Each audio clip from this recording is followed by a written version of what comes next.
We spin back to something that happened, I think, on Friday. Yeah. It was brought to my attention on X, formerly known as Twitter. It was going viral on Saturday. I watched it, and I had to write something about it because it is instructive as to what Vikings coach Kevin O'Connell is thinking. We saw him at the top of the show. This is the far more relevant bite from a church event. You can't get away from the football questions less than a week before the draft. At any event, an audience member with the question, you're going to hear the question, you're going to hear the answer from Kevin O'Connell. Are you paying close attention? Roll the tape.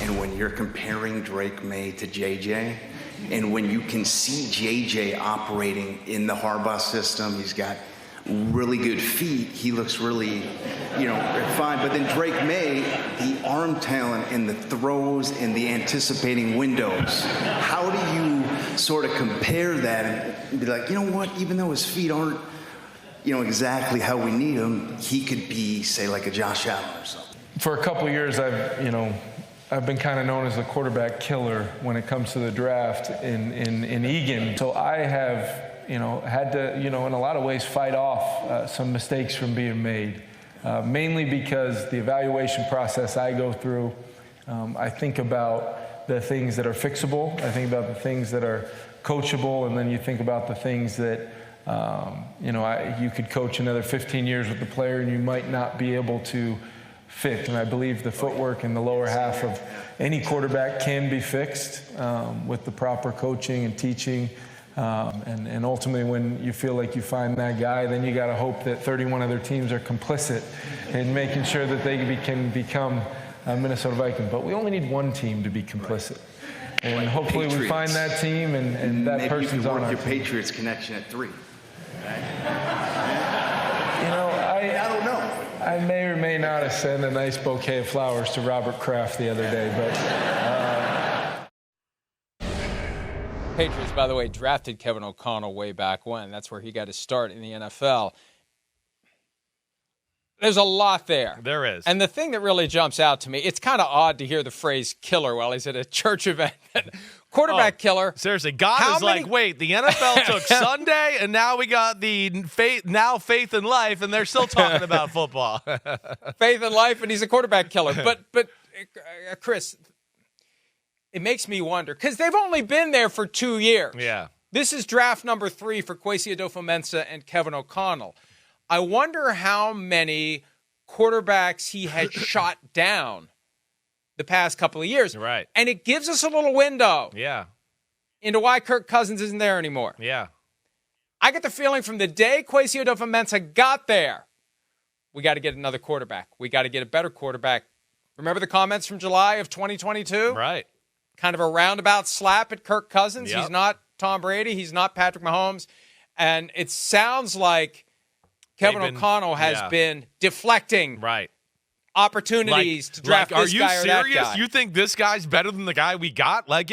That's probably what he's doing. You're right. It sounds like that. He's been the quarterback killer because he's probably been like, wait, you guys are so hungry to replace him, and then he's the guy that brings everybody in and goes, you're seeing this? Like, look at this throw. Look at this decision. Look at this throw. We don't want this guy.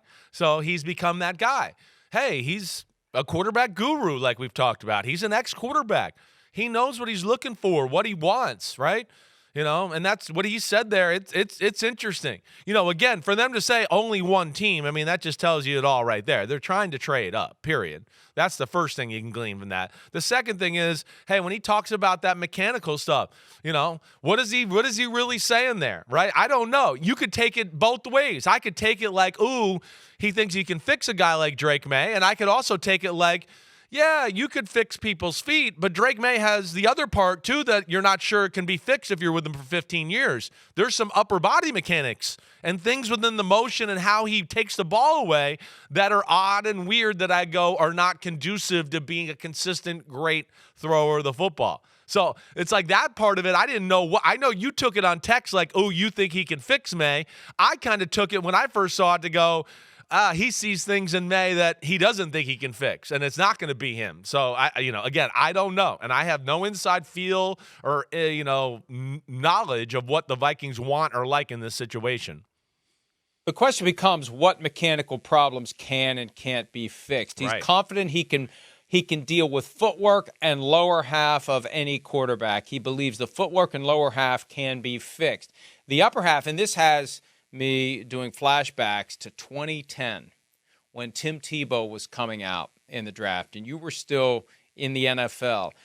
The big project was to change that long catapult Byron Leftwich throwing motion that Tim Tebow had. And it was all about he's compact now.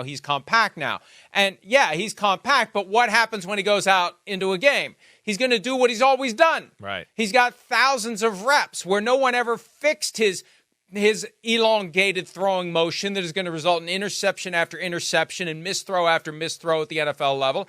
It's not going to work. So that's the challenge. What can be fixed? What can't be fixed? And I don't think it's an accident that O'Connell said footwork and lower half, not upper half. So, you may be onto something here. I don't know who they're trying to get at number 3 if that's where they go, or number 2 if that's where they ultimately have to go. I don't know. But they did work out Jaden Daniels. Yes. Late last week. Yeah. They did work him out. Right. And, even if Jaden Daniels lights up at the chance of playing for Antonio Pierce, you light up a little bit more when you realize that Kevin O'Connell is going to get you to your ceiling, whatever your ceiling is. We've seen that with Kirk Cousins. We've seen that with Josh Dobbs. We saw that with Nick Mullins, for crying out loud, in a couple of 400-yard passing games. He'll get you to your ceiling, whatever your ceiling is. The question is, what is your ceiling based upon the things he can and can't fix? Yeah, that's where he's tough because he's a guru and he's got great ability and confidence in himself. It's hard to kind of gauge what the guy you might think he might like, right? Now, again, I think everybody's going to like Jaden Daniels. Like, that's just, hey, he's big, he can throw it, and, of course, the running is special, right? And as we've talked about, I mean, I don't think there's anybody that doesn't – it's like 1-2 in that conversation there, right? But, yeah, what exactly does he look at? What does he think he can fix? Who does he think will fit his offense, right? Who is that guy? Did they have a personal workout with J.J. McCarthy? I don't know why I'm blanking out on that, whether they did. I want to say yes, but I can't remember exactly. Do you remember that, Mike? But I don't remember off the top of my head. I think they did, but I don't remember off the top of my head. But J.J., too, like I look at him, and again, I go, I think he'd fit that offense. I think he's got a little bit of that. He's got a little bit of a longer motion that you'd like to tighten up a little bit, but it's not bad. He's got a very strong arm. He played in the offense that was kind of similar to that, in Michigan, underneath the center, play action pass, hit deep crossers, do all that. J.J. McCarthy's made for the O'Connell offense that way, and we know he's a better athlete than Kirk Cousins too. So that's where I'm a little bit like, I don't know what his cup of tea is, what exactly he likes, what he thinks he can fix and what he can't fix. And that's where, it's the great enigma right now as far as O'Connell and the Vikings. It is obvious, though, that O'Connell wants the guy who will be the guy, but not a guy who won't be.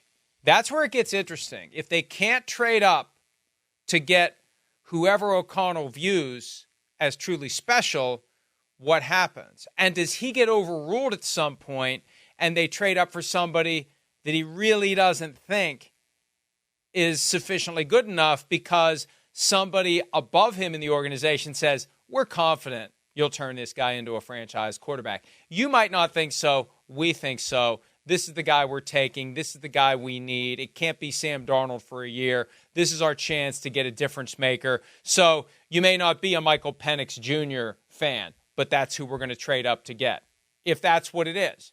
If I'm not saying that he is or he isn't, but I get the impression, and this is not based on anything that we are hearing, this is just reading between the tea leaves, as you would say, Jaden Daniels or Drake May, that feels like gut feeling pasta and meatballs. That feels like what they're looking at with possibly J.J. McCarthy in the mix as well.